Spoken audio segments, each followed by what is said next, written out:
30,000 మంది ఆడపిల్లలు మిస్ అయ్యారు. దానికి కారణం గ్రామ వాలంటీర్లే. సో వాళ్ళు ఏదైతే సర్వే చేస్తూ ఉన్నారో, వాళ్ళు ఏదైతే చెప్తూ వచ్చారు కదా, సో ఎవరు ఒంటరిగా ఉన్నారు, వాళ్ళు కనిపెట్టి ప్రతి ఒక్కరు ఇన్ఫర్మేషన్ ఇచ్చారు అని చెప్పి ఆ ముందు ఆరోపణలు అనేవి వచ్చాయి. సో దాని గురించి మీరేమంటారు? వాలంటీర్లు రివర్స్ అయ్యారు, వాలంటీర్లు తీశారు, 30,000 మంది మహిళలు మిస్ అయ్యారు. వచ్చారుగా, తీసుకొచ్చాడుగా. ఆయన రోజుకు ఒక 3,000 4,000 మంది రోజు తీసుకొని వస్తూనే ఉన్నాడు పవన్ కళ్యాణ్ గారు. మరి కాచి ఏడ నుంచి తీసుకొని వస్తున్నారు, ఏడ పెట్టారో తెలియదు. 30,000 మంది మహిళలు ఆంధ్రప్రదేశ్లో మిస్ అయితే అదే అసెంబ్లీలో అదే పవన్ కళ్యాణ్ కూర్చున్న అసెంబ్లీలోనే 30,000 మంది మహిళలు మిస్ అయ్యారని చెప్పి క్వశ్చన్ అడిగితే వైఎస్ఆర్సీపీ వాళ్ళు దానికి సంబంధించి లేదు 30,000 మంది కాదు 40 మంది ఎంతమంది మిస్ అయ్యారు, దాంట్లో 34 మందిని ట్రేస్ అవుట్ చేసాం అని చెప్పి వాళ్ళే చెప్పారు. అంటే చెప్పట్లే ఒక మనిషి ఎంత ప్రమాదకరంగా ఉంటాడు అంటే పవన్ కళ్యాణ్ చూస్తే అర్థమైపోయింది. ఈ మనిషి ప్రమాదకరం, ఇదిగోండి మనం మద్యం ఆరోగ్యానికి హానికరం అని ఎలా ఉంటుందో పవన్ కళ్యాణ్ ఈ రాష్ట్రానికి సమాజానికి హానికరం అని మనం బోర్డు పెట్టచ్చు. సో ఎందుకంటే 30,000 మంది మహిళలు మిస్ అయ్యారు. ఏం మీకు పౌరుషం లేదా? పెద్ద కేకలు వేసేవాడు కదా. ఏం మీకు కులభావన లేదా? ఏం మీకు పౌరుషం చచ్చిపోయిందా? ఒంటికి కారం రాసుకోలేదా? నేను కానీ ఒక్క ఎంపీని ఇచ్చిన విశాఖపట్నం స్టీల్ ప్లాంట్ని అక్కడ పడుకొని పార్టులుగా అమ్మకుండా కాపాడేవాడిని అన్నావే. 2 ఎంపీలను ఇచ్చారే, 21 మంది ఎమ్మెల్యేలు ఇచ్చారే. ఎన్డీఏలు నువ్వేం చెప్తే అది కూటమిలో మీరు కూడా భాగస్వాములే. మరే విశాఖపట్నం స్టీల్ ప్లాంట్ని 34 పార్టులుగా ఇప్పటికే అమ్మకానికి పెట్టారు. ఇంకొన్ని పార్టులు ఇంకొక 5-6 నెలల తర్వాత అమ్మకానికి పెడతారు. హోల్సేల్గా 100% విశాఖపట్నం స్టీల్ ప్లాంట్ ప్రైవేటీకరణ అవుతుంది. ఏం 100% స్ట్రైక్ రేట్ ఇచ్చారుగా నీకు? 100% స్టీల్ ప్లాంట్ని ప్రైవేటీకరణ చేయటానిక నీకు 100% స్ట్రైక్ రేట్ ఇచ్చింది? ఏమయ్యా, ఒక్క ఆడపిల్లకి, సుగాలి ప్రీతి అనే ఒక్క ఆడపిల్లకి న్యాయం చేయలేనటువంటి ఎందుకు నీకు ఆ ఉప ముఖ్యమంత్రి పదవి? ఏ నేలకు గీసుకోవడానికి నీకు ఆ ఉప ముఖ్యమంత్రి పదవి? ఒక అమ్మాయి మచ్చుమరిలో, నంద్యాల జిల్లా మచ్చుమరిలో అమ్మాయిని అత్యాచారం చేసి హత్య చేస్తే 14 నెలలు అయింది, ఇప్పటికీ శవం దొరకల. మీరేమో మాదాపూర్లో పడుకుంటాడు, ఇంకోటి ఫామ్ హౌస్లో పడుకుంటాడు, ఇంకోటి జూబ్లీ హిల్స్లో పడుకుంటారు. హైదరాబాద్లో ఎవరు? మీరందరూ హైదరాబాద్లో కూర్చొని ఈరోజు మళ్ళీ మీరు ప్రభుత్వం నడుపుతున్నారా? నిజంగా బాధతో మాట్లాడుతూ ఉన్నాం. ఈరోజు రైతులకు యూరియా అందట్లా, రైతులు రోడ్ల మీద క్యూల్లో గంటల తరబడి నిలబడుతున్నారు. 2 నెలలు అవుతుంది యూరియా కష్టాలు. ఇప్పటికీ మీరేమో స్పెషల్ ఫ్లైట్లో ఒకటి హైదరాబాద్, ఇంకోళ్ళు ఇంకో చోట. సీఎంకు ప్రత్యేక విమానం, ప్రత్యేక హెలికాప్టర్. డిప్యూటీ సీఎంకు ప్రత్యేక విమానం, ప్రత్యేక హెలికాప్టర్. షాడో ముఖ్యమంత్రి లోకేష్కి ప్రత్యేక విమానం, ప్రత్యేక హెలికాప్టర్. ఏదైనా అసలు మీరు మనుషులేనా? రైతులేమో రోడ్ల మీద క్యూలో నిలబడితే మీరేం గాల్లో చక్కర్లు కొడుతున్నారా హైదరాబాద్కి? ఆంధ్రప్రదేశ్లోనేమో రోడ్ల మీద రైతులు క్యూలో నిలబడుతున్నారు. మనకు అన్నం పెట్టేటటువంటి రైతన్న యూరియా అడుగుతున్నాడు. ఆయన మిమ్మల్ని ఏం ప్యాకేజీలు అడగట్లా. ఆయన అడుగుతుంది ఏంటి? యూరియా. దేనికే? తినడానికి కాదు, పంట పండించడానికి. ఆ యూరియా అడిగితే దిక్కు లేదు. మీరేమో గాల్లో చక్కెరలు కొడతా, విమానాల్లో ఎంజాయ్ చేస్తా, సినిమా షూటింగ్లు, కత్తులు పట్టుకొని ఓజీలు గీజీలు మీ క్యాజీలు. ఇదేనా మీరు? ఇది రాష్ట్రంలో పరిస్థితి. మంత్రులు ముఖ్యమంత్రులు చేస్తున్న పని ఇది. రైతులు పడుతున్నటువంటి అవస్థ ఇది. దయచేసి రెండింటిని చూడమని చెప్పి ప్రజలకు చెప్తాను. సో ఇంతకుముందు చూసుకున్నామంటే కులాలకి మతాలకి నేను అతీతం. నాకు అసలు కులం గురించి మతం గురించి మాట్లాడను. సో నాకు దాని గురించి పట్టించుకోవాల్సిన అవసరమే లేదు అన్న పవన్ కళ్యాణ్ గారు ఇప్పుడు చూసారంటే సనాతన ధర్మం అని చెప్పి స్టార్ట్ చేశారు ప్రోపగాండా అనేది. సో దాని గురించి మీరేమంటారు సార్? ఏంటి సనాతన అంటే? అడుగుతాను ఆయన్నే. అన్ని మతాల్లో నాకు తెలిసి అన్ని మతాలని మనిషి అనేవాళ్ళు గౌరవించాలి. ఒక మతం ఎక్కువ ఇంకో మతం తక్కువ అని లేదు. ఎవరైనా కూడా వాళ్ళ మతాన్ని వాళ్ళు ఆచరించవచ్చు. అవతల మతాన్ని ఎప్పుడు కూడా కించపరచకూడదు. ఇది మనుషులకు ఉండాల్సినటువంటి సహజమైన లక్షణం. ఈ లక్షణం పవన్ కళ్యాణ్కి ఉందా? నువ్వేమంటావు? ఒకరోజేమో బీఫ్ తినమంటావు, ఇంకో రోజేమో బాప్టిజం తీసుకున్నా అంటావు, ఇంకో రోజేమో పంచి ఎగ్గట్టి ఊడ్చినట్టుగా బిల్డప్లు ఎత్తావు, సనాతని అంటావు. ఏంటి సనాతని అంటే? పెళ్ళైనాక పిల్లల్ని కంటాం సనాతన ధర్మమా? పిల్లల్ని కన్నాక పెళ్లి చేసుకోవడం సనాతన ధర్మమా? అన్ని మతాల్లో పెళ్లి చేసుకున్నాకే పిల్లల్ని కంటారు, పెళ్లి చేసుకున్నాకే పిల్లల్ని కంటారు. నువ్వు పిల్లాడిని కన్నా 5 సంవత్సరాల తర్వాత పెళ్లి చేసుకున్నావు. ఏ మతంలో రాశారు ఇది? నాకు తెలిసి ఏ మతంలో రాయాలి అట్లా చేసుకోమని. నువ్వు ఎట్టవుతావు సనాతని? దీనికి సమాధానం చెప్పు. సనాతని ఎట్లవుతావు నువ్వు? సనాతన ధర్మంలో ఇది ఉంది, నేను దాన్ని పాటించాలని చెబుతావా? సనాతన ధర్మం అంటే నువ్వు హిందూ ధర్మం ఏదో చెప్తున్నావు కదా. నాకు పెద్దగా ధర్మాల గురించి తెలియదు అంటే నేనేం పెద్దగా చదువుకోవాలన్నా? నేను ఈ ధర్మాలకు సంబంధించి ఒక పుస్తకం కూడా చదవాలి, నువ్వు 2 లక్షల పుస్తకాలు చదివావు కదా, నువ్వు అపర మేధావి కదా, ఇప్పటికీ చదువుతానే ఉన్నావు కదా జీవితం అంతా పుస్తకాలు. ఏ పుస్తకంలో రాశారు ఇట్లా? పెళ్లి చేసుకున్నాక ఒకళ్ళని పెళ్లి చేసుకొని ఇంకోళ్ళతో కాపురం చేయమని ఏ బుక్కులో రాశారు? ఏ ధర్మంలో రాశారు? అది అయిపోయినాక ఇంకొకళ్ళని మళ్ళీ మోసం చేయమని ఇంకే ధర్మంలో రాశారు? ఇవన్నీ ఏ ధర్మంలో రాశారు చెబితే ఆ ధర్మం పాటిద్దాం, అందరం పాటించమని చెబుతున్నావు లేకపోతే నువ్వు అది. సో ఆయన హిందువు కాదు పవన్ కళ్యాణ్. నేను ఇందాక చెప్పా కదా, నా దృష్టిలో మనిషే కాదని. మళ్ళీ మీరు హిందూ క్రిస్టియన్ ఇవన్నీ తర్వాత సంగతి. సో ఆయన ధర్మం ఏందో ఆయన చెప్పాలి ఇప్పుడు. మరి ఎంతకు మీ పిల్లలు ఏ ధర్మంలో ఉన్నారు? సనాతన ధర్మంలోనే ఉన్నారా? మీరే చెబుతారు క్రిస్టియానిటీ, మీ కూతుర్లు క్రిస్టియానిటీలో ఉన్నారు అని చెప్పి. మరి సనాతన ధర్మం క్రిస్టియానిటీ 2 వేరు కదా నాకు తెలిసి. మరి ఏంటని మీరు క్లారిటీ చెప్పండి. అసలు ఇవన్నీ ఎందుకు? మీకు అధికారం ఇచ్చింది దేనికి? సనాతిని లేదంటే పంచెలెగ్గట్టి మెట్లు గడగమని దీనికి ఇచ్చారు అధికారం? మీకు ఇచ్చింది దేనికి అధికారం? సుగాలి ప్రీతికి న్యాయం చేస్తా, 30,000 మంది మహిళలను తీసుకొని వస్తా, జనసేన తెలుగుదేశం పార్టీ ఉమ్మడి మేనిఫెస్టో ప్రకారం సూపర్ 6తో పాటు 143 హామీలు, షణ్ముఖ వ్యూహం, ప్రతి నియోజకవర్గంలో 100 మందికి 500 మంది చెప్పాడు, 10 లక్షల రూపాయలు ఇచ్చి వాళ్ళందరినీ ఏదో చిన్న పరిశ్రమలు పెట్టించి పైకి లేపుతా అన్నావు. ఉన్న పరిశ్రమలు ఎత్తుకుపోతున్నాయి, పైకి కాదు గాల్లోకి. నువ్వేమో గాల్లో తిరుగుతున్నావు, వీళ్ళేమో గాలికి వదిలేసావు. ప్రజలను కాదు, నీ జనసేనలు కూడా గాలికి వదిలేసావు. విచ్చలవిడిగా రోడ్ల మీద పడి దళితుల మీద దాడులు కొడుతున్నారు. వీళ్ళేమో తెలుగుదేశం వాళ్ళతో కొట్టించుకుంటారు, మిగిలిన నీళ్ళు కొడతారు. నువ్వేంటారు గాల్లో వెళ్ళి గాల్లో వస్తావు, ఓజీ అంటావు, అదేంటి హరిహర వీరముళ్ళు అంటావు. మరి దీనికి అధికారం ఇచ్చింది? ముందు సనాతన అంటే ఏదో క్లారిఫై చేయమని పవన్ కళ్యాణ్ అడుగుతున్నా. తిరుమల లడ్డు వ్యవహారం గురించి కూడా మీకు తెలిసిందే. సో చాలా వరకు చాలా కాంట్రవర్సీ అయింది, దేశం మొత్తం కూడా హడలైపోయింది అప్పుడైతే. సో దాని గురించి పవన్ కళ్యాణ్ గారు కూడా చాలా విమర్శలు అనేవి జరిగాయి. సో కల్తీ జరిగింది అని చెప్పి పూర్తిగా ఖచ్చితంగా చెప్పారు. సో దాని గురించి మీరేమంటారు? సార్, కల్తీ వేరు, జంతువుల కొవ్వు కలవటం వేరు. మీరు చెప్పింది ఏంటి? తిరుమల లడ్డులో జంతువుల కొవ్వు కలిసిందని చెప్పి సాక్షాత్తు ముఖ్యమంత్రి, ఉప ముఖ్యమంత్రి, టీటీడీ చైర్మన్ అందరూ మాట్లాడారు కదా. ఎక్కడ కలిసింది? సంవత్సరం అయింది మీరు ఆరోపణలు చేసి.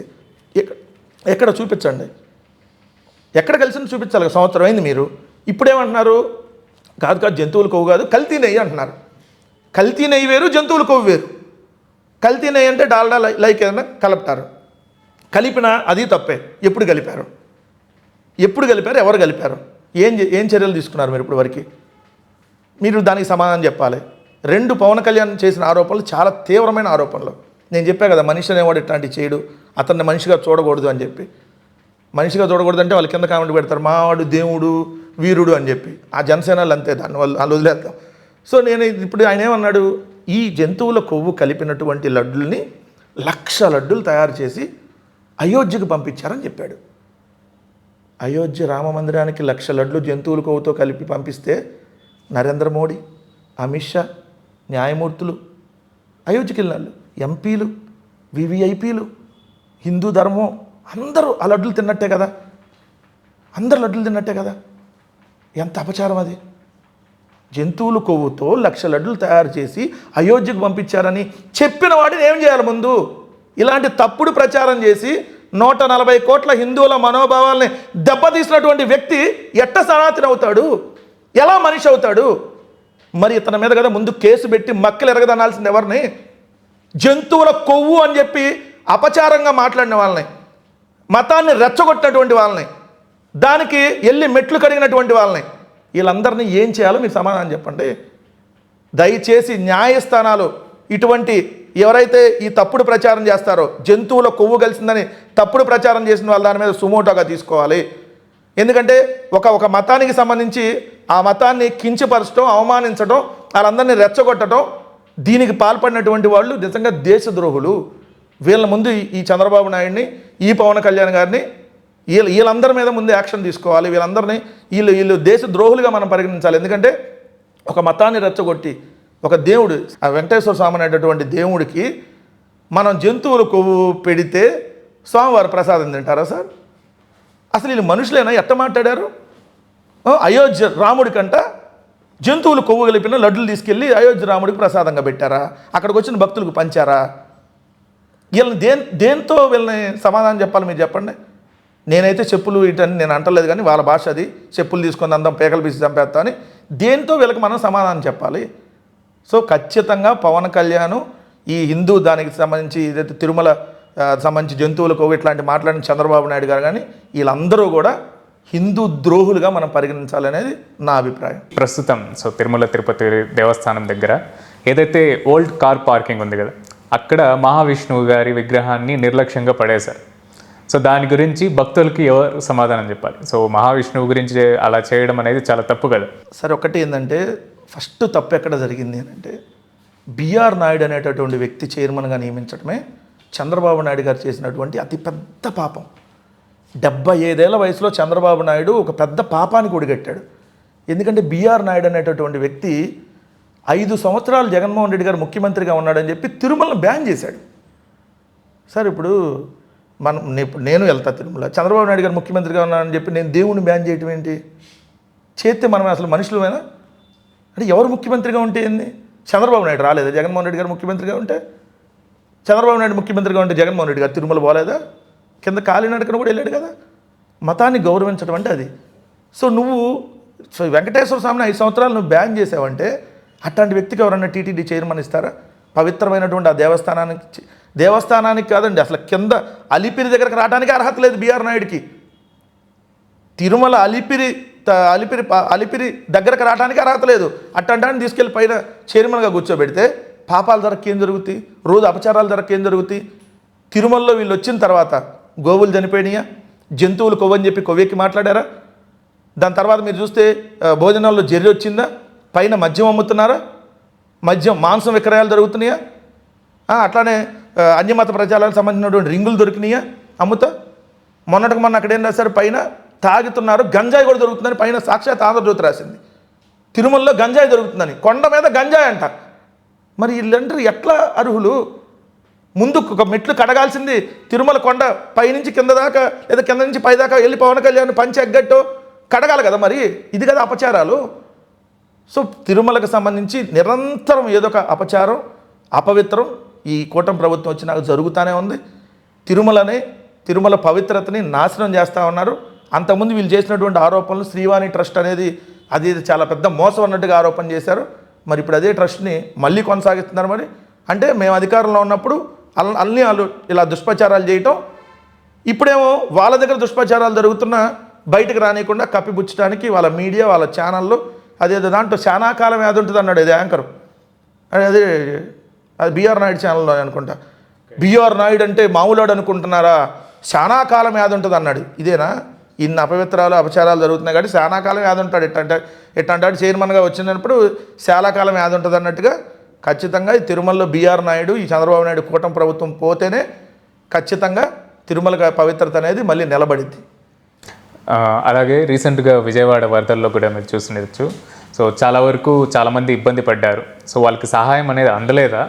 ఎందుకంటే ప్రభుత్వం ఫెయిల్ అయింది అని చెప్పి వైఎస్ఆర్సీపీ వాళ్ళు ఆరోపించారు. సో దాని గురించి మీరేం మాట్లాడతారు? విజయవాడలో బుడమేరుకు సంబంధించి యాక్చువల్ అసలు విజయవాడ మునిగేది కాదు. ఆంధ్రజ్యోతి రాధాకృష్ణకు సంబంధించినటువంటి యాక్టివ్ పవర్ ప్లాంట్ అనేది మునగకుండా ఉండటం కోసం వరదని డైవర్ట్ చేశారు ఇటు. అంటే విజయవాడ మీదకుండా వెళ్ళేటటువంటి ఆ కాలువకు డైవర్ట్ చేయటం వల్ల సో విజయవాడ అనేది మునిగిపోయింది. దట్టు మీకు అక్కడ ఆయన ప్రభుత్వ కార్యదర్శి అనేది ఉన్నాడు, ఆయన ఆల్రెడీ స్టేట్మెంట్ కూడా ఇచ్చాడు. అప్పుడు ఏమని 2 లక్షల మందికి ఇది ఎఫెక్ట్ అయ్యిద్దని చెప్పి మేము ఆల్రెడీ తెలుసు, కానీ ఏం చేయలేము అందుకని చెప్పి వదిలేశారండి. అంటే ఫస్ట్ వీళ్ళ పవర్ ప్లాంట్ కాపాడుకోవడం కోసం విజయవాడ మీదకి వరద వదిలేరనేది వాస్తవం. రెండోది, వరద వదులుతున్నప్పుడు ముందుగా అప్రమత్తం చేయాలి. అసలు వరద వస్తుంది, సో ఇక్కడ మీకు ఇబ్బంది అయ్యిద్ది, మీరందరూ ఖాళీ చేయాలని చెప్పి ముందు ప్రభుత్వం అప్రమత్తం చేయాలి. అప్రమత్తం చేస్తే వాళ్ళు ఏం చేస్తారు?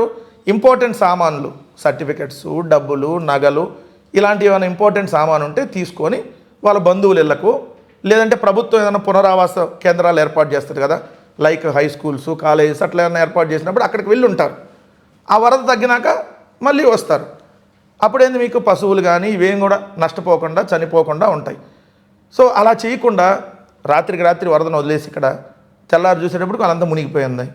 ఆస్తి నష్టం, ప్రాణ నష్టం జరిగింది. సరే తర్వాత ఏమైనా సహాయ కార్యక్రమాలు చేశారంటే అది లేదు. చంద్రబాబు నాయుడు గారు ఫోటోలకు ఫోజులు ఇచ్చి ఆయనే మొత్తం అందరికీ భోజనాలు పెడుతున్నట్టుగా ఆయనే మొత్తం వరదంతా ఎత్తి నీళ్ళన్నీ పక్కగా పోతున్నట్టుగా ఈ ఫోటోలకు ఫోజులు ఇచ్చారు తప్ప ఇప్పటికీ వాళ్ళకి సంబంధించినటువంటి వరద సాయం అందల మీరు వెళ్ళి చూస్తే విజయవాడలో అధికారుల చుట్టూతో వాళ్ళు తిరుగుతూ ఉన్నారు. సంవత్సరం అయింది. ఇప్పుడు వాళ్ళు ఎలా ఉంటుందంటే చేసేది తక్కువ, వాళ్ళ దగ్గర విషయం వీకు, పబ్లిసిటీ ఫుల్ పీక్లో ఉంటుంది, దానికోసం ఎంతైనా ఖర్చు పెడతారు. చెప్పట్లా భోజనాలు అంటే 350 రూపాయలు భోజనం అంట, ఇది ఎంత పులిహార ఎత్తి 350 అయిద్దా? సో ఎక్కడికక్కడ దోచుకోవటం, మళ్ళీ లేదో బాగా పనిచేసామని చూపించుకోవడం కోసం 2 ఫోటోలు దిగి లేదంటే ఎక్కడో ఫోటోలు తీసుకొచ్చి ఎక్కడ పెట్టో పబ్లిసిటీ చేసుకోవడం చంద్రబాబు నాయుడు గారికి ముందు నుంచి ఉన్నటువంటి అలవాటే. సో దాని ప్రకారం ఆయన కంటిన్యూ అవుతున్నాడు. చెప్పాం కదా, మేము ఎంత మంచి చేసినా అంతా ఇక్కడ దుర్మార్గం జరిగిపోయిందని ప్రచారం చేసి ఏ విధంగా ప్రజలకి మెదడులోకి విషయాన్ని ఎక్కించాడో సేమ్ ఇప్పుడు ఏం జరగకపోయినా అంతా జరిగిందని చూపిస్తాడు. మెడికల్ కాలేజీలు కళ్ళ ముందు కనపడుతుంటే లేవు అంటాడు. ఎంతకంటే ఇంకేమన్నా ఉందా? సో ఇది చంద్రబాబు నాయుడు గారు స్ట్రాటజీ, రాజకీయంగా ఎట్లా మనందరినీ బకరాలు చేయడానికి చూస్తాడంటానికి ఇదే నిదర్శనం. మెడికల్ కాలేజీలు కడితే కట్టలేదు అంటున్నాడు. అంటే మన కళ్ళు మనకు పని చేయట్లేదా? ఆయన కళ్ళు పని చేయట్లేదా? ఎంతమంది పని చేయకుండా ఉండవు కదా. సో ఉన్న బిల్డింగ్ కనపడుతున్నాయి. సో ఇట్లా మభ్యపెట్టి జనాలు ఏం చెప్పినా వినేస్తారు మనం అనేటటువంటి ఆ దూరంలో చంద్రబాబు నాయుడు ఉన్నాడు. బట్ ఇప్పుడు టెక్నాలజీ మారింది, నాడేం జరిగింది నేడేం జరుగుతుంది అనేది క్లియర్ పిక్చర్ కనపడుతుంది కాబట్టి ఇప్పుడు దొరికిపోతా ఉన్నాడు చంద్రబాబు నాయుడు గారు అడ్డంగా. పులివెందుల జెడ్పీటీసీ ఎలక్షన్స్లో కూడా మీరు చూసుంటారు, దాని గురించి మీరేమంటారు? మేము క్లియర్గా అదే అన్నాం. ఎందుకంటే పులివెందుల ఒంటిమిట్టనే జగన్మోహన్ రెడ్డి గారి దగ్గరికి ఎవరన్నా కొంతమంది మంత్రులు పంపించేసి బాబు వదిలేయాలంటే మేము ఇచ్చేసేవాళ్ళం కదా. దీనికోసం మళ్ళీ ఎలక్షన్ పెట్టడము, మళ్ళీ ఎంతమందిని అక్కడి నుంచి జమలమడుగు, మైదుకూరు, కామలాపురం వాళ్ళందరినీ తీసుకొని వచ్చి మళ్ళీ ఇక్కడ దొంగ ఓట్లు వేయించడం, కలెక్టర్ని మళ్ళీ పత్యాపారాలు మాట్లాడేటటువంటి కొంతమంది అధికారులను తీసుకొని వచ్చి 700 చేత ఎందుకు చేపించడం, దానికి సంవత్సరం కూడా లేదు కదా. అదేదో అడుక్కుంటే జగన్మోహన్ రెడ్డి గారు వదిలేసేవాళ్ళు కదా అని చెప్పాం. దానికి కాదు మేము ఇట్లా గెలిచామని చెప్పి ఆనందపడాలంటున్నారు. ఎలక్షన్లు జరిగి గెలిస్తే దాన్ని గెలుపు అంటారు. ఎలక్షనే జరగకుండా దొంగ ఓట్లతో రిగ్గింగ్ చేసుకొని గెలిస్తే దాన్ని గెలుపు అంటారు. ఎందుకు మా అభ్యర్థులే ఓటు వేయలేకపోయారు. సో వాళ్ళనే బంధించారు. అభ్యర్థి ఓటు వేయలేనప్పటికీ ఎలక్షన్ ఎక్కడ జరిగినట్టు కాదు. ఒకటి ఏంటంటే 680 దొంగ ఓట్లు వేశారు మాకు. మేమెవరు వేయలే ఓట్లు, 680 కూడా మావి కాదు, వాళ్ళు వేసిన దొంగ ఓట్లే. మా వాళ్ళు ఎవరు ఒకరు కూడా ఓటింగ్ పోలేదు కదా. సో 680 కష్టపడి వేశారు. దానికి ధన్యవాదాలు చెబుతున్నాం. ఫైనల్గా అయితే వాళ్ళకి 680 దొంగ ఓట్లు మాకు వేసినందుకు మాత్రం వాళ్ళని అప్రిషియేట్ చేయాలి. ఎవరైతే దొంగ ఓట్లు వేయాలో తెలియకుండా ఓట్లు వేయటం ఏంది, అవి కూడా మీరే వేసేసుకుని 11 వేస్తే ఇక్కడ బాగుండే కదా. మాది రోజు 11 అని అవహేళన చేస్తున్నారు కదా. పులివెందులో కూడా 11 ఓట్లే వచ్చినాయి జడ్పీటీసీలు అంటే ఇంకా మీరు బాగుండేది కదా, మీకు పబ్లిసిటీ చేసుకోవడానికి. అనవసరంగా 680 ఎందుకు వేశారు మీరు? సో ఈసారి జాగ్రత్త పడండి, అట్లేసి మా మీద మీరు ట్రోల్ చేసుకోవడానికి బాగుంటుంది. సో టీడీపీ హయాంలో ఇప్పుడు జరుగుతుంది ఏంటంటే ల్యాండ్లను ఏవైతే ఉంటాయో వాటిని ఆక్రమిస్తున్నారని చెప్పి వైసీపీ వాళ్ళు చాలా వరకు ఆరోపిస్తూ ఉన్నారు. దాంట్లో నిజాలేంటి? ఆక్రమించడం ఒక ఎత్తు, అమ్మేయటం ఇంకో ఎత్తు కదా. ఆక్రమించే నడుస్తూనే ఉంటాయి, వాళ్ళు గ్రామస్థాయి నుంచి అయినా నడుపుతూనే ఉంటారు. ప్రభుత్వ భూముల్ని అమ్మేయటం, ప్రభుత్వ భూముల్ని ఎప్పుడు అమ్మాలి? ప్రభుత్వానికి నిజంగా డబ్బులు అవసరమయ్యి ప్రభుత్వానికి ఆదాయం వచ్చేటట్టుగా ఉంటే దాన్ని మీరు అమ్మాలి. ఇప్పుడు హైదరాబాద్లో కూడా అమ్మారు. ఎంతకు అమ్మారు? కోకాపేట ఆ ఏరియాలో, అంటే ఇప్పుడు నియోపోలిస్ అనేటటువంటి ఆ ఏరియా దగ్గర ఎకరం 100 కోట్లకి ఆక్షన్ ద్వారా కొనుక్కున్నారు. ఎవరు? ఇదే సత్వా రియల్ ఎస్టేటు వీళ్ళందరూ కొనుక్కున్నారు. ఇది ఎకరం 100 కోట్లు పెట్టి. విశాఖపట్నంలో 50 కోట్ల నుంచి 70-80 కోట్లు 100 కోట్లు విలువ చేసేటటువంటి భూములు ఉన్నాయి. ఇప్పుడు ఆ భూముల్ని ఎకరం 1.5 కోటికి అమ్మారు. మరి అదేంటి 50 కోట్లు 60 కోట్ల ఆక్షన్? ఇప్పుడు మనం భూమి అమ్మాలంటే ఏం చేయాలి? ప్రభుత్వం ఆక్షన్ పెట్టాలి. అప్పుడు నువ్వు ఎవరుంటే వాళ్ళందరూ ఆక్షన్లో పాడుకుంటారు. నువ్వు దానికి ఒక ఫిక్స్డ్ రేటు పెడతావు. ఇదిగోండి ప్రభుత్వ ధర మేము ఒక 40 కోట్లు నిర్ణయించాం, ఇంకోటి 42 కోట్లు అంటాడు, ఇంకొకరు 50 కోట్లకు పాడుకోవచ్చు. ఫైనల్గా 50కో 60కో కొనుక్కుంటారు. ఆ డబ్బులు ఎక్కడికి వస్తాయి? ప్రభుత్వానికి ఆదాయం వస్తుంది. కానీ మీరేం చేస్తున్నారు? ఎకరం 1.5 కోటికి ఎవరికి కావాలంటే వాళ్ళకి, ఎకరం 50 లక్షలకి ఎవరికి కావాలంటే వాళ్ళకి. ఆడేమో 50 కోట్లు ఉంటుంది, మీరు 50 లక్షలకి ఇస్తున్నారు. కొన్ని భూములు ఏం చేస్తున్నారు? 99 పైసలకి ఇచ్చేస్తున్నారు. ఎవడబ్బ సొమ్ము ఇది? మీ హెరిటేజ్ సొమ్మా? నారా లోకేష్ గారు మీ బాబు చంద్రబాబు నాయుడు సొమ్మా? లేదంటే చంద్రబాబు నాయుడు గారు మీ బాబు ఖర్జూరపు నాయుడు సొమ్మా? ఎవడి సొమ్ము ఇది? పప్పు బెల్లాలాగా మెడికల్ కాలేజీల్ని ఎవడబ్బ సొమ్మని అమ్ముతున్నారు? ఎవడబ్బ సొమ్మని 99 పైసలకు భూములు ఇస్తున్నారు? మీ నాన్న ఖర్జూరపు నాయుడు ఆస్తి అయితే అమ్ముకో చంద్రబాబు నాయుడు గారు, ఎవడు కాదన్నాడు? ఇది ఆంధ్రప్రదేశ్ రాష్ట్ర ప్రజల ఆస్తి. ఏమయ్యా లోకేష్, మీ బాబు చంద్రబాబు నాయుడు సొమ్ము అయితే అమ్ముకో, ఎవడొద్దన్నాడు? మా సొమ్ముని, మా ప్రజల సొమ్ముని, మా ప్రజల సొత్తుని, ప్రభుత్వ ఆస్తిని అప్పనంగా 99 పైసలకి ఊరు పేరు లేనటువంటి ఉల్ఫాగాళ్లకు లేదంటే నీకు ఎలక్షన్లో డబ్బులు ఇచ్చేటటువంటి లుల్లుగాళ్ళకు ఎవడేమన్నాడు? అంటే ఇది నువ్వు చేస్తున్న ద్రోహం. మీ దోపిడీకి అంతూ బొద్దు లేకుండా పోతుంది. ఎక్కడ పడితే అక్కడ భూములు ఆక్రమించుకుంటారు, ఎక్కడ పడితే అక్కడ భూములు అమ్మేస్తారు, ఏది పడితే అది అమ్మేస్తారు. టూరిజం అమ్ముతారు, టూరిజం రిసార్ట్లు అమ్మేస్తారు, మెడికల్ కాలేజీలను అమ్ముతారు, హాస్పిటల్ అమ్ముతారు, దేవాదాయ భూములను అమ్మేస్తారు. అసలు ఏం చేద్దాం అనుకున్నారు ఈ రాష్ట్రాన్ని? ఈ రాష్ట్రానికి శనిలాగా ఈ కూటమి ప్రభుత్వం పట్టుకుంది. ఇంకా ఈ శని, ఈ చంద్రగ్రహణం ఇంకా 3.5 ఏళ్ళు మనం భరించాలి. సో ఈ రాష్ట్రాన్ని ఎవరైతే ఇప్పుడు చెబుతున్నాం 99 పైసలకి భూములు మీరు ఎవరైతే అమ్మేశారో వాటిని మళ్ళీ మేము వచ్చిన తర్వాత ఖచ్చితంగా న్యాయపరంగా వాటి మీద ఏం తీసుకోవాలో అది తీసుకుంటాం. ఇప్పుడు మీరు ఏదో ఫ్రీగా దుబ్బేద్దాము తీసుకుందామని అనుకుంటున్నారేమో, మెడికల్ కాలేజీలను ఎలా కాపాడుకుంటామో ప్రభుత్వానికి సంబంధించిన భూములను కూడా అలానే ఖచ్చితంగా జగన్మోహన్ రెడ్డి గారు వచ్చిన తర్వాత కాపాడుతాడన్నటువంటి విషయాన్ని గుర్తుపెట్టుకొని జాగ్రత్తగా ఉండమని తీసుకునే వాళ్ళు కూడా చెప్తా ఉన్నాం. జగన్మోహన్ రెడ్డి గారు చాలా వరకు బెంగళూరులోనే గడుపుతూ ఉన్నారని చెప్పి 57 సార్లు 67 సార్లు వెళ్ళారు అని చెప్తూ ఉన్నారు కదా. సో దాని గురించి మీరేమంటారు సార్? లెక్క పెడుతున్నారు అయితే ఎన్నిసార్లు వెళ్ళారు అంటే ఏం పని పాట లేదు వీళ్ళకి. జగన్ గారు ఆడించో ఆడంటున్నాడు, జగన్ గారు ఏ సొక్కా వేసుకున్నాడు, జగన్ గారు ఒక మడత పెట్టాడు సొక్కాకి 2 మడతలు వేసాడా, జగన్ గారు జేబులో ఏ పెన్ను పెట్టాడు, లేకపోతే ఏ పుస్తకం పెట్టాడు, జగన్ గారు క్రాఫ్ పెరిగిందా, లేదంటే స్టైల్గా క్రాఫ్ చేయించాడా, లేదా తెల్ల ఎంటికలు వచ్చినాయా, ఇదేనా పని వీళ్ళకి? అంటే ఏం పని పాట లేదా? జగన్ గారు 51 సార్లు వెళ్ళాడు, 51 సార్లు వెళ్ళి నేను మీ ఇంటికి వచ్చాడు జగన్మోహన్ రెడ్డి గారు 51 సార్లు. ఈనాడు రామోజీ ఫిల్మ్ సిటీకి ఏమైనా వెళ్ళాడు ఏంది? ఎందుకు అంత బాధపడుతున్నారు? ఏదో మీ ఇళ్ళకి వచ్చినట్టు మీ కొంపలకు వచ్చినట్టు. జగన్మోహన్ రెడ్డి గారు బెంగళూరు ఆయన ఇంటికి వెళ్తే 51 సార్లు వెళ్ళాడు. మీ కొంపకు వచ్చాడా? మీ ఇళ్ళకేం రాలేదు కదా. అంటే మీ కొంపలంటేనే అర్థం అవుతుంది, ఇల్లు అంటే అర్థం కదా వాళ్ళకి ప్యాలెస్లు కొంపలు ఈ రెండే తెలుసు వాళ్ళకి. మా అన్ని ప్యాలెస్లు వాళ్ళవన్నీ ఆ కొంపలుగానే వాళ్ళకి తెలుసు కాబట్టి అందుకనే మీ కొంపలకి ఏమైనా వచ్చాడా జగన్మోహన్ రెడ్డి గారు? 51 సార్లు వచ్చాడండి. జగన్మోహన్ రెడ్డి గారు ఇప్పుడు ఏమన్నా రాష్ట్రంలో మంత్రిగా ఉన్నాడా? రాష్ట్రంలో ఏమైనా ముఖ్యమంత్రిగా ఉన్నాడా? 50 సార్లు ఎందుకు వెళ్ళాడు, 60 సార్లు ఎందుకు వెళ్ళాడు, ఎందుకు అప్పుడప్పుడు వెళ్తున్నాడు? యాడున్నా మీ ఏడిపే కదా. తాడేపల్లిలో ఉంటే ఎందుకు తాడేపల్లిలో ఉంటున్నాడు, తెనాలి పోతే ఎందుకు తెనాలి పోయాడు, జైల్లో ఎవరినైనా పరామర్శించడానికి పోతే ఎందుకు జైలుకు పోయాడు, మా కార్యకర్త ఇంటికి ఎవరైనా పరామర్శకెళ్తే ఎందుకు వెళ్ళాడు, బెంగళూరు వెళ్తే ఎందుకు వెళ్ళాడు? వీళ్ళకి ఇంకేం పని లేదంటే వీళ్ళు ప్రభుత్వాన్ని నడపట్లా. లెగిసిన దగ్గర నుంచి జగన్మోహన్ రెడ్డి గారు ఏం చేస్తున్నారు, జగన్మోహన్ రెడ్డి గారు పొద్దున్నే ఏం బ్రేక్ఫాస్ట్ చేశాడు, మధ్యాహ్నం లంచ్ తిన్నాడా లేదా, లేదంటే ఒక పూటే తింటున్నాడా, జగన్మోహన్ రెడ్డి గారు ఏం చేస్తున్నాడు, ఎక్కడెక్కడ ఉంటున్నాడు, ఇదే పని వాళ్ళకి. మరి నేను అడుగుతున్నా, చంద్రబాబు నాయుడు ముఖ్యమంత్రి, రాష్ట్రానికి ముఖ్యమంత్రి ఎక్కడ ఉండాలి? ఆంధ్రప్రదేశ్లోనే ఉండాలి కదా. 70 సార్లు మనం ఇంటర్వ్యూ చేసే సమయానికి అంటే ఈ 15 నెలల్లో చంద్రబాబు నాయుడు 70 సార్లు హైదరాబాద్ వచ్చాడు. దేనికి వచ్చాడు? జూబ్లీ హిల్స్ కొంపకే వచ్చాడు కదా 70 సార్లు. మీ కొంపకే వెళ్ళారు కదా, మీ కొంపకే 70 సార్లు ఎందుకు వెళ్ళావు? ముఖ్యమంత్రి నువ్వు హైదరాబాద్కా ఆంధ్రప్రదేశ్కా? నారా లోకేష్ స్పెషల్ ఫ్లైట్లు వేసుకొని ఎవడబ్బ సొమ్ము? మీ బాబు సొమ్ముతో నువ్వు తిరగట్లా. మా బాబులు మా తాతలు మేము కట్టేటటువంటి సొమ్ముతో తిరుగుతున్నావు. 77 సార్లు పోయావు. ఇప్పటికి దేనికి పోయావు? నీ డబ్బుతో నువ్వు వెళ్ళు. జగన్మోహన్ రెడ్డి గారు ప్రజల డబ్బులతో పోవట్లేదుగా, ఆయన డబ్బుతో ఆయన టికెట్ కొనుక్కొని వెళ్తున్నాడుగా. మీరు కూడా మీ టికెట్ కొనుక్కొని మీరు వెళ్ళండి. మీరు ఎందుకు ప్రభుత్వ వాహనాల్లోనూ ఇక్కడ ప్రభుత్వ వాహనాల్లో దుర్వినియోగం చేస్తున్నారు, అక్కడ చేస్తున్నారు, మీ పర్సనల్ పనులకు ఎందుకు వాడుకుంటున్నారు? ఇంకొక ఆయన ఉన్నాడు క్యాచి, ఆయన ఓజీ, ఆయన పేరు ఉప ముఖ్యమంత్రి అదే పవన్ కళ్యాణ్. ఇప్పుడు ఆయన ఎక్కువ ఉంటుంది ఎక్కడ? మాదాపూరే కదా. మాదాపూర్ అంటే పూర్ కదా, చాలా రిచ్ అది. మాదాపూర్లోనే ఉంటున్నావు కదా. మాదాపూర్ ఏడుంది? హైదరాబాద్లో ఉందా, ఆంధ్రప్రదేశ్లో ఉందా? నువ్వు లెగితే స్పెషల్ ఫ్లైటు, దిగితే స్పెషల్ చాపరు, ఎవడబ్బ సొమ్ము? మీ నాన్న కానిస్టేబుల్, ఆయన పేరేదో ఉంది, చిరంజీవి గారి తండ్రి పేరు, పవన్ కళ్యాణ్ గారి తండ్రి. ఆ కానిస్టేబుల్ కొడుకు కదా నువ్వు. కానిస్టేబుల్ సంపాదించిన డబ్బులతో, మీ నాన్న సంపాదించిన డబ్బులతో స్పెషల్ ఫ్లైట్ ఎక్కి తిరుగుతున్నావా?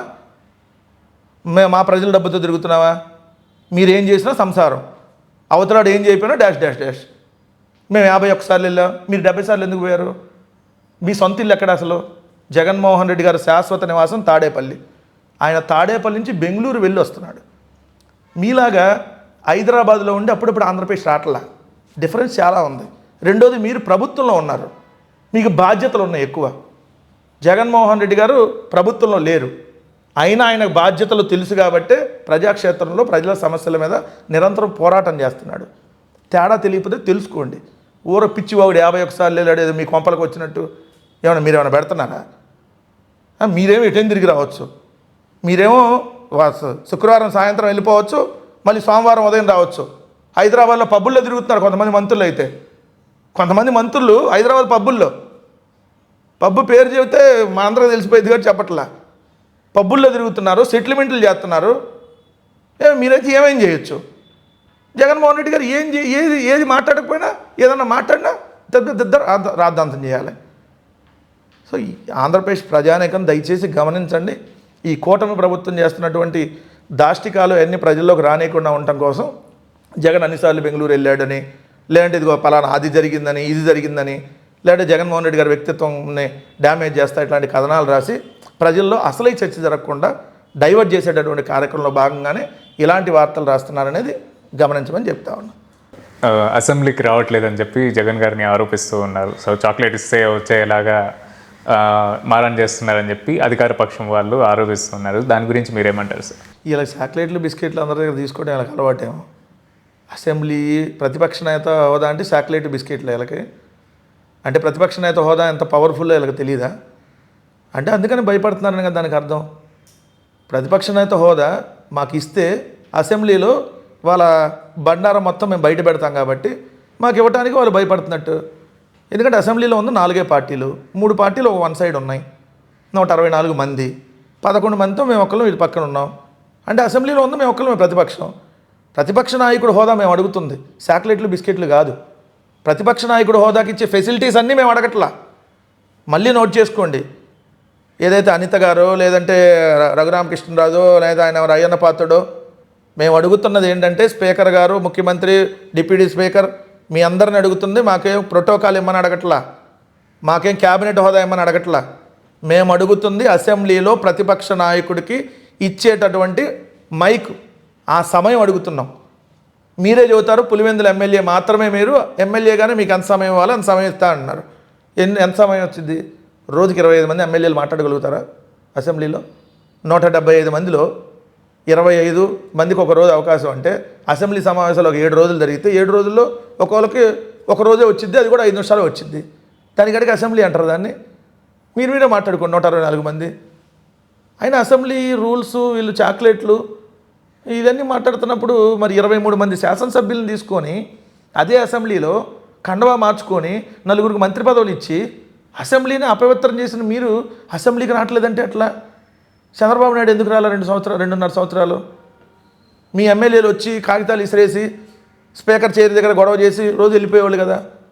సో మీకు ఎక్కడ ఉంది మాట్లాడే హక్కు? మేము అడుగుతున్నది కేవలం ప్రతిపక్ష నాయకుడికి ఇచ్చేటటువంటి ఆ మైక్, అంత సమయం అడుగుతున్నాం అంతే. మాకేం క్యాబినెట్ అవసరంలా. జగన్మోహన్ రెడ్డి గారు చూడని క్యాబినెట్లు కాదు. వాళ్ళ తండ్రిని క్యాబినెట్ హోదాలో చూశాడు, వాళ్ళ తండ్రిని ముఖ్యమంత్రిగా చూశాడు, ఆయన ఎంపీగా చూశాడు, ఆయన ఆల్రెడీ ముఖ్యమంత్రిగా చేశాడు, ఆయన అంతకుముందు అపోజిషన్ లీడర్గా చేశాడు. రాజశేఖర రెడ్డి గారి ఇంట్లో పదవులు ఏం కొత్త కాదు. సో మేము అడుగుతున్నది, మాకు ఆ హోదా అనేది కేవలం ప్రజా సమస్యల్ని అసెంబ్లీలో చర్చించడానికి.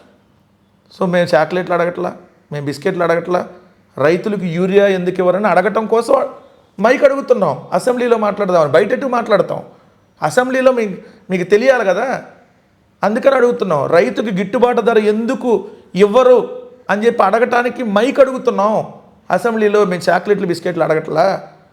చాక్లెట్లు బిస్కెట్లు మీరు తినండి, హైదరాబాద్లో కూర్చొని తింటారు, విశాఖపట్నంలో కూర్చొని తింటారు. చాక్లెట్లు బిస్కెట్లు అమ్మేసినట్టుగా ఆ చాక్లెట్లు బిస్కెట్లు అమ్మిన ఆ రేటుకే 99 పైసలకు చాక్లెట్ బిస్కెట్ కూడా రాదు, కానీ భూములను అమ్మేస్తారు. మేము అవి అడగట్లా. ఆ ఎందుకు అమ్ముతారని అడుగుతున్నాం. ఆ చాక్లెట్లు బిస్కెట్లు కంటే దారుణంగా 99 పైసలకు భూములు ఎందుకు అమ్ముతున్నారని అసెంబ్లీలో అడగటానికి మైక్ అడుగుతున్నాం. సో ఇలాంటి అనేక సమస్యలు ఉన్నాయి. ఆడబిడ్డలని చాక్లెట్లు, మత్తు చాక్లెట్లు ఇచ్చి అత్యాచారం చేస్తున్నారు. అది అలా జరగకుండా ఏం చర్యలు తీసుకుంటుంది మీ ప్రభుత్వం? ఎందుకు గంజాయి విచ్చలవిడిగా దొరుకుతుంది, చాక్లెట్ల రూపంలో, ఇదేంటి ఉండల రూపంలో అమ్ముతున్నారు పాన్ షాపుల్లో అని చెప్పి పత్రికలే రాస్తూ ఉన్నాయి మీ పత్రికలు. వీటిని మాట్లాడటానికి అసెంబ్లీలో మైక్ అడుగుతున్నాం. ఆ చాక్లెట్లు బిస్కెట్లు అడగట్లా మేము. సో అవన్నీ వాళ్ళు గుర్తుపెట్టుకొని మసులుకొని సరిగ్గా మాట్లాడితే వాళ్ళకి బాగుంటుంది, రాష్ట్రానికి బాగుంటుంది. సో ఇప్పుడున్న యువతకి మీరేం సందేశం ఇవ్వాలనుకుంటూ ఉన్నారు? యువతకి ప్రత్యేకంగా మనం సందేశం అంటే, ఈ సోషల్ మీడియా, ఈ లేనిపోని ఆ సైట్స్ ఈ సైట్స్, ఎందుకంటే టెక్నాలజీ పెరిగే కొద్దికి యువత ప్రమాదంలోకి వెళ్తుంది. యువత టెక్నాలజీ పెరిగే కొద్దికి ప్రమాదంలోకి నెట్టబడతా ఉంది. దాన్ని యూటిలైజ్ చేసుకునే వాళ్ళు బ్రహ్మాండంగా మంచి పొజిషన్లోకి వెళ్తారు. దాన్ని మిస్యూజ్ చేసేటప్పుడు ఆ టెక్నాలజీని కేసులు, అరెస్టులు, అదేవిధంగా ఏదైతే జైళ్ళు, వాళ్ళ కుటుంబాన్ని నాశనం చేసుకోవటం, సూసైడ్ చేసుకొని చనిపోవటం. ఎందుకంటే ఈ సొసైటీలో ఇప్పుడు ఎలా ఉందంటే టెక్నాలజీ పెరిగే కొద్దికి డిఫరెంట్ యాప్స్ ద్వారా వేరే ట్రాక్ పట్టడం, అది బెట్టింగ్ యాప్స్ అవ్వచ్చు, లేదంటే రకరకాల ఇంకా సైడ్ వేరే యాప్స్ అవ్వచ్చు. అలాంటి జోలికి దయచేసి యువత వెళ్ళొద్దు. Career is very very important అంట. చదువు సమాజాన్ని మార్చిద్ది. సో ప్రత్యేకంగా యువత మనం ఎక్కువ ఈ ఫోన్ల మీద పెట్టేటటువంటి కాన్సన్ట్రేషన్, ఆ వేరు ఆటి పెట్టేటటువంటి కాన్సన్ట్రేషన్ అదే ఫోన్లో చదువు మీద పెట్టండి. డెఫినెట్లీ మీరు అనుకున్నటువంటి గోల్ కంటే మంచి గోల్కి వెళ్తారు. ఎందుకంటే ఈ ఫోన్ ఇప్పుడు మనకి దొరకని సమాచారం లేదు. ఇప్పుడు మీరు ఈ స్మార్ట్ ఫోన్ వచ్చినాక చాట్ జీపీటీయో గూగులో దీంట్లోకి వెళ్తే మీకు సంబంధించిన ఆ ఎడ్యుకేషన్ ఇన్ఫర్మేషన్, మీకు సంబంధించినటువంటి ఆ చదువుకు సంబంధించిన ఇన్ఫర్మేషన్, చాలా వ్యాలిడ్ ఇన్ఫర్మేషన్, ఎక్కడ దొరకని ఇన్ఫర్మేషన్ అంతా దీంట్లో దొరికింది. దానికి ఉపయోగించండి యువత. వేరు సైడ్కి వెళ్తే అది పోతుంది, ఇది పోతుంది, మీ లైఫ్ స్పాయిల్ అయ్యిద్ది, మీ కుటుంబం లైఫ్ కూడా స్పాయిల్ అయ్యిద్ది. కాబట్టి దయచేసి యువత అనేవాళ్ళు ఖచ్చితంగా మంచి ఉన్నదాని వైపే దృష్టి సారించండి. చెడు వైపు దయచేసి వెళ్ళొద్దని చెప్తా. దట్టు యువత సమాజంలో జరిగేటటువంటి ప్రతి అంశాన్ని క్వశ్చన్ చేయాలి. మీరు రాజకీయాల్లోకి వచ్చినా రాకపోయినా, రాజకీయాల్లోకి అందరూ రావటం సాధ్యపడదు, కానీ క్వశ్చన్ చేస్తూ ఉంటే ఏంటంటే మీలో ఉన్నటువంటి ఆ సామాజిక స్పృహ అనేది రేపొద్దున భవిష్యత్ తరాలకి, రేపొద్దున మిమ్మల్ని చూసి మీ కుటుంబ సభ్యులు కూడా ఇన్స్పైర్ అవుతారు. అదే మీరు మబ్బుగా ఉండి ఏం మాట్లాడకుండా ఉంటేనో. సో చాలామంది మాట్లాడుతున్నారు, చాలా అప్రిషియేట్ చేయొచ్చు. ఇప్పుడున్న వాళ్ళు క్వశ్చన్ చేస్తున్నారు సోషల్ మీడియా ద్వారా, ట్విట్టర్, ఫేస్బుక్, వీటన్నిటి ద్వారా యువత కొన్ని జరుగుతున్నటువంటి అంశాలను రైజ్ చేస్తున్నారు. సో మంచి అంశాలని, ఏదైతే మంచి సమాజానికి మంచి జరిగే వాటిని ఖచ్చితంగా సమాచారాన్ని చేరవేయండి. చెడు ఏదైతే జరిగేదాన్ని ఎక్కువ స్ప్రెడ్ చేయొద్దు. సో యువత అనేది మంచి దారిలో నడవాలని చెప్పి మంచిగా కోరుకుంటా ఉన్నా. చెడు దారిలోకి మాత్రం దయచేసి వెళ్ళవద్దు. ఇంకా సినిమాలాగా చూడాలి, ప్లస్ రాజకీయంలాగా. సినిమాని రాజకీయాన్ని మిళితం చేసినటువంటి వాళ్ళు బాగుపడ్డారు. వాళ్ళకి సినిమాలో అవకాశాలు ఉన్నాయి, రాజకీయ అవకాశాలు అవుతున్నాయి. నష్టపోయేది ఎవరు? మీరే. 1000 రూపాయలు పెట్టి టికెట్. 1000 రూపాయలు అంటే నేను మొన్న చూశాను, ఎంత దారుణం అంటే ఉల్లిపాయ కేజీ 3 రూపాయలు అనుకుంటా కేజీ. ఉల్లిపాయ 3 రూపాయలు, టమోటా ₹1.5 అమ్ముతుంది. ₹1.5 టమోటా అమ్మితే ఎన్ని కేజీలు ఆ రైతు పండించిన టమోటాలు అమ్మితే నువ్వు 1000 రూపాయలు పెట్టి సినిమా టికెట్ కొనగలుగుతావు? ఎన్ని కేజీలు ఏదైతే ఉల్లిపాయలు అమ్మితే ఒక 1000 రూపాయలు పెట్టి సినిమా టికెట్ కొనగలవు? సో అదే రైతు కొడుకే కదా పొద్దున చూడాల్సింది కూడా అదే సినిమాని. సో మిమ్మల్ని దోచుకుంటున్నారు ఓ పక్క, వాళ్ళు బాగుపడుతున్నారు. సో దాన్ని మీరు గమనించి సరైనటువంటి మార్గంలో మీరే ఎంచుకోండి. మేము ఎవరిని ఏం ఫోర్స్ చేయట్లా. భవిష్యత్ రాజకీయాల్లో ఎలా ఉండాలి, రాజకీయ నాయకుడు ఎలా ఉండాలి, ఓ నాయకుడు చెప్తున్న దాంట్లో నిజాయితీ ఏముంది? అది జగన్ గారు చెప్తున్న దాంట్లో నిజాయితీ ఉందా? చంద్రబాబు నాయుడు గారు చెప్తున్న దాంట్లో నిజాయితీ ఉందా? పవన్ కళ్యాణ్ చెప్తున్న దాంట్లో నిజాయితీ ఉందా? మీరే ఒక 5 నిమిషాలు బేరీజ్ వేసి చూసుకోండి.